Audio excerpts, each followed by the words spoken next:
سبحان الله والحمد لله ما شاء الله دا لا إله إلا پنځه دانې یو رنګه ښایسته مرغونې دي او دا ګرد د یوې مور دي. سبحان الله والحمد په دغه کې به نو مرغونې ګیمي نو ماشاءالله ډېر خوند کوي.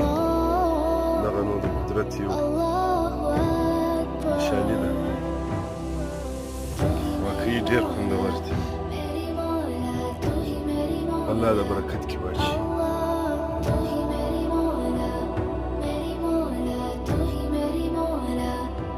دا واښه خوري نو تقریبا دي د 2 پښو دي.